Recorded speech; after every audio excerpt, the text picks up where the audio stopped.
Hello students, welcome to our channel. आज हम solve करने जा रहे हैं सोशल साइंस गाला पेपर 4 का सेक्शन सी। जैसे कि आपको पता है सेक्शन सी 18 मार्क्स का होता है and you have to attempt any 6 questions out of 9 questions and each questions carry 3 mark. Question number 38 से लेकर 46 तक के जो क्वेश्चन है वो सेक्शन सी में इंक्लूड होते हैं। तो चलिए स्टार्ट करते हैं। पहला क्वेश्चन है, right a short note on Jain temples of India. जो देलवारा जैन टेम्पल्स है माउंट आबू के, उसका पूरा डिटेल यहाँ पर लिख देना है, उसके अलावा कुछ extra information. So Jain temples are found at various places of India. Vaibhar at Rajgriha, Vipulachal, Ratnagiri, Udaygiri and Shramgiri are 5 main Jain temples. There is Siddhakshetra pilgrim in Samket Shikharji Bihar known as Madhuban. तो ये जो सिद्धक्षेत्र पिलग्रिम है ये कहाँ पर है? बिहार में, जिसको मधुवन भी बोलते हैं, मधुवन के नाम से फेमस है। फिर आदिनाथ भगवान, भगवान Mahavir and other 20 tirthankaras attain nirvana. Nirvana मतलब क्या होता है? एक ऐसा स्टेज लाइफ का जहाँ पे जो ह्यूमन है वो कंप्लीट पीस पर हो, ठीक है, जितने भी वर्ल्डली प्लेजर है उससे वो मुक्त हो चुका हो। There is a Jain temple at Palitana and Sankheshwar temple at Panchshar in Gujarat. Now, Jain temples at Delwara, Mount Abu is excellent and wonderful form of construction, carving, artistic skill and sculpture point of view. Here, Minister Vimal Shah. तो विमल शाह ने जो बनाए वो हो गए विमल वसही, और जो minister Vastupal ने बनाए वो लूना वसही, ठीक है। These temples are wonderful and memorable gift of Jain religion to Indian culture. तो ये जो है जैन टेम्पल्स जैन रिलीजन का इंडियन कल्चर के लिए एक बहुत ही मेमोरेबल और वंडरफुल गिफ्ट है। नेक्स्ट क्वेश्चन है, give detailed information about roads in Mohenjodaro. So 1922 में राखलदास बैनर्जी और दयाराम सहनी ने मोहनजोदारो के रिमेन्स को फाउंड किया था। कहाँ से? तो इन लारखान डिस्ट्रिक्ट जो आज पाकिस्तान में है। मोहनजोदारो का मतलब होता है the heap of the dead. Roads are the main feature of this town planning. The roads are 9.75 meter wide. The small link roads cross the major ones at right angle. यानी कि जो मेजर रोड्स हैं और जो small roads हैं वो जो एक दूसरे को क्रॉस कर रही हैं वो 90 डिग्री पे क्रॉस कर रही हैं। The roads were wide enough for a number of vehicles to pass at a time. एक ही बार में काफी सारे व्हीकल्स जा सके, इतना लंबा और वाइड रोड है, ठीक है। फिर pits on the road side suggest that there might have been lamp post. तो रोड पर हमको पिट यानी कि गड्ढे मिले, तो इससे ये अंदाजा लगाया जा सकता है कि वो वहां पर क्या रखते होंगे? Lamp. Roads of town were straight main roads without any turns. This is considered to be specialty of ancient time. यानी कि कोई भी टर्न नहीं था, स्ट्रेट रोड था। 2 ही मेन रोड थे, फिर बाकी जितने भी थे स्मॉल लिंक रोड थे जो मेन रोड को लिंक करेंगे, ठीक है। तो 2 मेन रोड है, एक ऐसा और एक ऐसा। तो इंटरसेक्ट कहाँ कर रहे हैं? राइट एंगल पे, ठीक है, cross each other at right angle. ये हो जाएगा नॉर्थ टू साउथ और ये हो जाएगा ईस्ट और west. Clear? Next question, Gupta age is known as the golden age of Sanskrit literature. Discuss. So during the period of Ramayana and Mahabharata, Sanskrit literature was produced which contained a good combination of religious and worldly aspect of life. तो रामायण और महाभारत के time period में Sanskrit literature के काफ़ी सारे books और मतलब literature लिखे गए थे, ठीक है ना।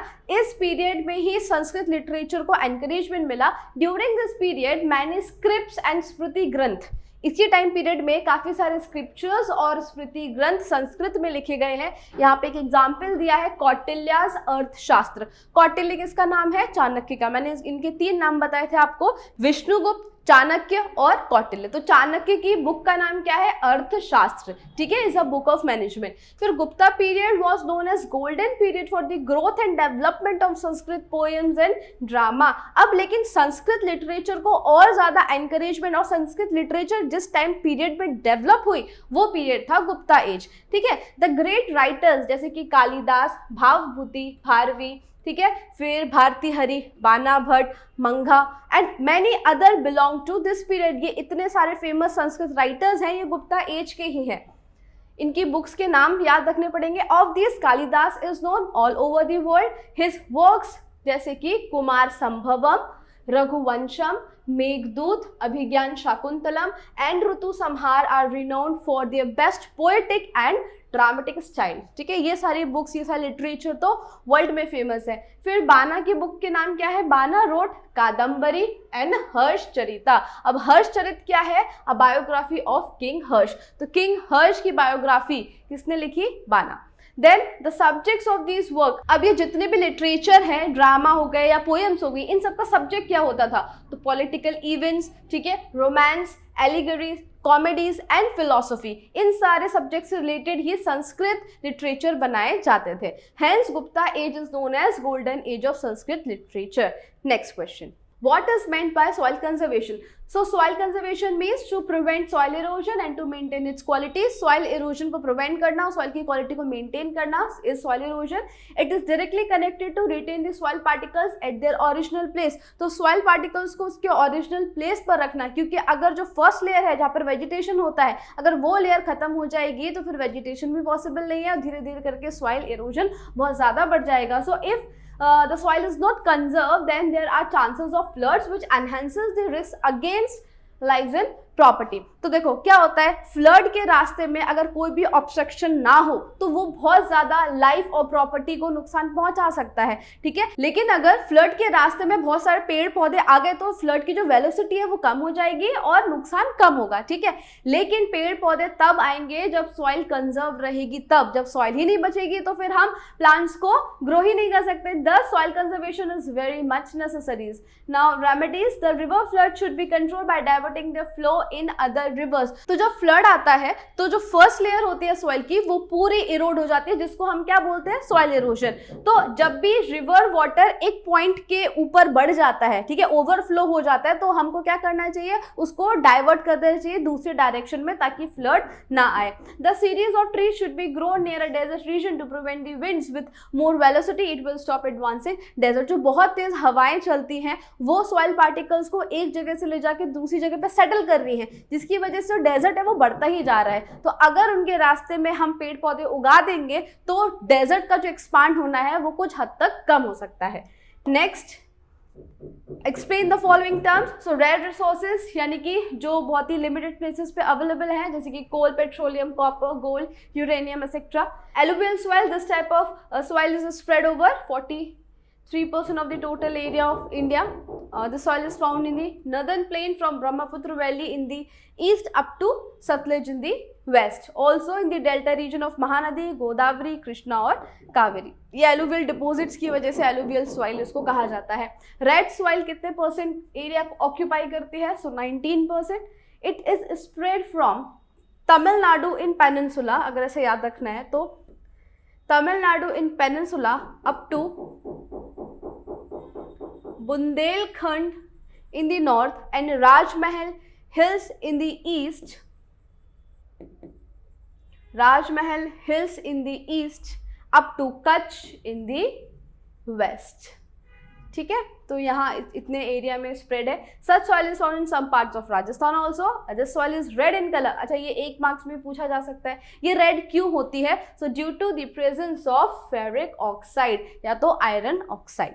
Clear? Next, what step have been taken to protect the environment? तो Indian Wildlife Act 1972 was passed to protect the plants and animals, that is the environment of India.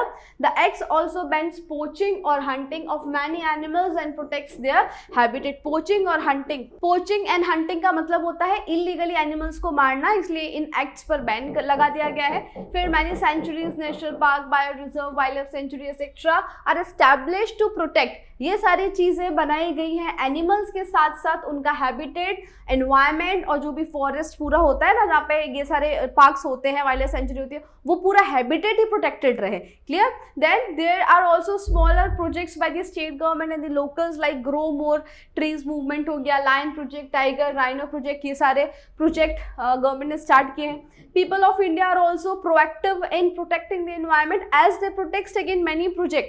जो इंडियन सिटीजन है उन्होंने भी काफ़ी प्रोजेक्ट के against protest किया है। उसका रीज़न ये है कि वो एनवायरनमेंट को हार्म कर रहा था।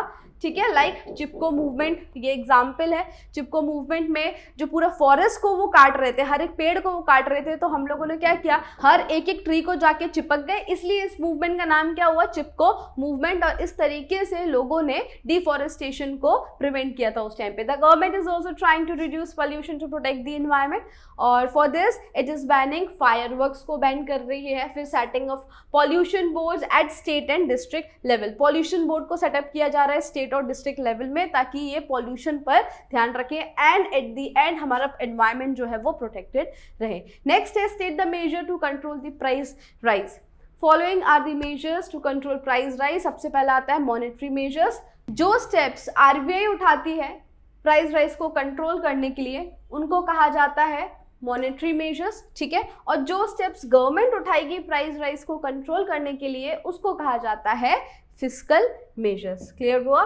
तो मॉनेटरी मेजर्स में RBI reduces the money circulation in the economy by increasing the rate of interest through lending policy. अब क्या होता है, हम कमर्शियल बैंक से लोन लेते हैं। कमर्शियल बैंक किससे लोन लेती है? आरबीआई से लोन लेती है, ठीक है। तो जब RBI rate of interest increase कर देगी, तो कमर्शियल बैंक भी सिटीजन्स के लिए यानी कि कस्टमर के लिए क्या करेंगे, रेट ऑफ इंटरेस्ट इंक्रीज कर देंगे। अब लोगों को जो लोन लेना है वो महंगा पड़ेगा, क्योंकि रेट ऑफ इंटरेस्ट ज़्यादा हो गया, तो लोग कम लोन लेंगे, जिसकी वजह से मार्केट में जो पैसा है वो कम हो जाएगा, सप्लाई ऑफ मनी कम हो जाएगा। कब बढ़ता है सप्लाई ऑफ मनी? जब बैंक बहुत ज़्यादा लोन दे रही है, ठीक है, कस्टमर बहुत ज़्यादा लोन ले रहे हैं। लेकिन जब रेट ऑफ इंटरेस्ट बढ़ा देते हैं तो लोन की डिमांड कम हो जाती है, मार्केट में सप्लाई ऑफ मनी कम हो जाता है। अब जैसे ही सप्लाई ऑफ मनी मार्केट में कम हुआ, यानी कि लोगों के पास फालतू खर्चा करने के लिए पैसा नहीं है, तो उनकी डिमांड भी कम हो जाएगी। और जैसे ही डिमांड कम हो गई, हम क्या कंट्रोल कर लेंगे, प्राइस राइज। प्राइस राइज होता ही इसी वजह से है, क्योंकि लोग जरूरत से ज्यादा डिमांड कर रहे हैं, उनके पास बहुत पैसा आ गया है, मार्केट में सप्लाई ऑफ मनी बहुत ज्यादा है, तो ये कंट्रोल कर लेती है RBI. Hence credit becomes costly, यानी कि लोन महंगे हो जाते हैं, जिसकी वजह से कैपिटल इन्वेस्टमेंट कम हो जाता है। अब लोन लेकर ही लोग दूसरी जगह इन्वेस्ट कर रहे होते हैं, ठीक है, जब लेकिन उनको खुद को लोन महंगा पड़ेगा तो वो दूसरी जगह जो इन्वेस्टमेंट है वो भी कम कर देंगे। Saving tendency increases due to high rate of interest, ठीक है। क्या होगा, यहाँ पे जो सेविंग पे रेट ऑफ इंटरेस्ट है वो बढ़ जाएगा, और लोन पे रेट ऑफ इंटरेस्ट है वो तो ऑलरेडी बढ़ा हुआ है, तो अब लोग लोन लेने से अच्छा क्या करेंगे, सेविंग करेंगे। तो सेविंग करेंगे, जिसके थ्रू जितना भी एक्सेस मनी है मार्केट में, ठीक है, वो वापस आ जाएगा इकोनॉमी में, और इन्फ्लेशन कंट्रोल हो जाएगा। इन्फ्लेशन मतलब क्या होता है, price rise. Due to increase in reserve funds of bank, commercial banks are controlled to provide loans, so lending decrease and inflation is controlled। देखो, जो पैसा कमर्शियल बैंक के पास होता है लोन देने के लिए, उस पर भी आरबीआई कंट्रोल रखती है कि कमर्शियल बैंक कितना पैसा अपने पास रख सकती है लोन देने के लिए। जब वो पैसा कम हो जाएगा तो वो ज़्यादा लोन भी नहीं दे सकती है। जब ज़्यादा लोन नहीं देंगी तो मार्केट में सप्लाई ऑफ मनी कम हो जाएगा और इन्फ्लेशन कंट्रोल हो जाएगा। दूसरा है फिस्कल मेजर। यहाँ पे गवर्नमेंट सप्लाई ऑफ मनी को कैसे कम कर रही है, by reducing its own expenditure. जैसे कि एजुकेशन में खर्चा हो गया, डिफेंस में एक्सपेंडिचर जो होता है, ठीक है, वेलफेयर स्कीम्स के पीछे गवर्नमेंट इतना सारा खर्चा करती है, वो सारे खर्चे गवर्नमेंट खुद कम कर देगी। तो जब गवर्नमेंट अपने खर्चे कम कर रही है, यानी कि मार्केट में सप्लाई ऑफ मनी भी क्या हो गया, कम हो गया। इसके लिए वो क्या करेगी, it postpone such plans on which rate of interest is high and not liquidative immediately. वो ऐसे प्लान्स को टाल देगी, पोस्टपोन कर देगी जो हाल फिलहाल में ज़रूरी नहीं है। It also increases tax. जब टैक्स बढ़ जाता है तो लोगों के हाथ में खर्च करने के लिए पैसा कम हो जाता है। तो जब पैसा कम हो जाएगा खर्च करने के लिए, तो डिमांड भी कम हो जाएगी, और जब डिमांड कम हो जाएगी तो eight the and price rice control हो जाएगा। क्लियर? परचेजिंग पावर मतलब होता है खरीदने की कैपेसिटी, इसलिए जब टैक्स इंक्रीज होता है परचेजिंग पावर डिक्रीज हो जाती है और प्राइस राइस कंट्रोल हो जाता है। Third is control on capital investment. फालतू का इन्वेस्टमेंट जैसे कि लग्जरीज आइटम्स में लोग खर्च कर रहे हैं, वो सब कम हो जाता है। In order to see that capital investment behind unuseful and luxury items reduce, license और परमिट सिस्टम इज इम्प्लीमेंटेड। ठीक है, फालतू में लोग इधर उधर पैसा ना लगाएं, उसकी वजह से गवर्नमेंट यहाँ पे लाइसेंस और परमिट सिस्टम ला देती है। जैसे कि बैटिंग है ना, सट्टा, इसमें लोग पैसे ना लगाएं, तो बैटिंग ओरिएंटेड कैपिटल इन्वेस्टमेंट कम हो जाता है। Production of essential goods increases instead of luxurious goods. Luxurious goods का जो प्रोडक्शन है उसको कम करके जो लाइफ के लिए असेंशियल गुड्स है उनका प्रोडक्शन बढ़ जाता है। Then price regulation and rationing, PDS, public distribution system, ये इंडिया में 1977 में आया था और इसका ऑब्जेक्टिव ये है कि जो लोग बिलो पॉवर्टी लाइन में है, जो इतने पुअर हैं, जो अपनी बेसिक नीड्स को भी पूरा नहीं कर पा रहे हैं, उनको राशन प्रोवाइड करना, यानी कि बेसिक नीड्स प्रोवाइड करना, लेकिन किसके थ्रू? Fair price shop. तो पब्लिक डिस्ट्रीब्यूशन स्कीम के अंडर फेयर प्राइस शॉप्स आती हैं, जिसमें जो राशन है वो एकदम लो रेट पर मिलता है और इनकी बेसिक नीड्स पूरी हो जाती हैं। फिर फिफ्थ है administered price mechanism to prevent hoarding and to maintain the prices of essential good at reasonable level. तो एसेंशियल गुड्स जैसे कि व्हीट, राइस, ऑयल, ये तो बेसिक नीड्स हैं। अगर इनका प्राइस जरूरत से ज्यादा हो गया तो पुअर पीपल की बेसिक नीड्स ही पूरी नहीं हो पाएगी, है ना। तो जो ऐसे लाइफ के एसेंशियल गुड्स होते हैं उनकी प्राइस कभी भी जरूरत से ज्यादा नहीं रखी जाती और यहाँ पे गवर्नमेंट रोल प्ले करती है। गवर्नमेंट क्या करती है कि ट्रेडर्स को बोलती है कि एक फिक्स रेट गवर्नमेंट ने बता दिया, तो पर्टिकुलर जितनी भी एसेंशियल गुड्स है उनको उस रेट से ज्यादा बेचा नहीं जा सकता, ठीक है। फिर to keep the price level under control the government has implemented legislation essential commodities act 1955। 1 marks पे भी पूछ सकता है कि प्राइस को कंट्रोल करने के लिए गवर्नमेंट ने कौन सा एक्ट लागू किया था। सो essential legislation essential commodities act 1955। फिर आता है discuss in detail the reasons for price rise. Mainly 2 factors affect करते हैं। क्या होता है कि जब डिमांड सप्लाई से ज्यादा हो जाए तो प्राइस राइज हो जाता है, ठीक है। जैसे कोरोना का एग्जांपल ले लो, तो जो ऑक्सीजन सिलेंडर्स थे उनकी डिमांड बहुत ज़्यादा थी पर सप्लाई बहुत कम थी, जिसकी वजह से उसका जो रेट है वो आसमान छू रहा था। क्लियर। तो प्राइस राइज के 2 ही मेन फैक्टर है, जब डिमांड बहुत ज़्यादा हो जाता है लेकिन उसको मीट करने के लिए सप्लाई नहीं हो पाता। पहला है increase in monetary supply. When supply of money, market में जब सप्लाई ऑफ मनी इंक्रीज हो जाएगा तो लोग ज्यादा खर्च करेंगे। ज्यादा खर्च करेंगे मतलब कि डिमांड बढ़ रही है, पर उस डिमांड को पूरा करने के लिए सामने से अगर सप्लाई नहीं बढ़ पाएगी तो क्या हो जाएगा? प्राइस राइज हो जाएगा। Government increases supply of money by increasing its expenditure on defence. और गवर्नमेंट कैसे इंक्रीज करती है, यानी कि गवर्नमेंट भी एक रीजन बन जाती है प्राइस राइज का। जब गवर्नमेंट अपने एक्सपेंडिचर को इंक्रीज कर दे, जैसे कि डिफेंस पर, वेलफेयर स्कीम्स और एजुकेशन, इन सब पर जो खर्चा होता है वो बढ़ा दे, तो भी क्या हो जाएगा? सप्लाई ऑफ मनी बढ़ जाएगा, which leads to price rise. Second is population growth. Population बढ़ती जा रही है 1.9% से। इतना पॉपुलेशन इंक्रीज होने की वजह से इम्बैलेंस क्रिएट हो गया है, यानी कि डिमांड कंटिन्यूस बढ़ती जा रही है पर उस डिमांड को पूरा करने के लिए सामने से जो सप्लाई है वो बढ़ नहीं पा रहा है, इसलिए it also leads to price rise. Increase in export.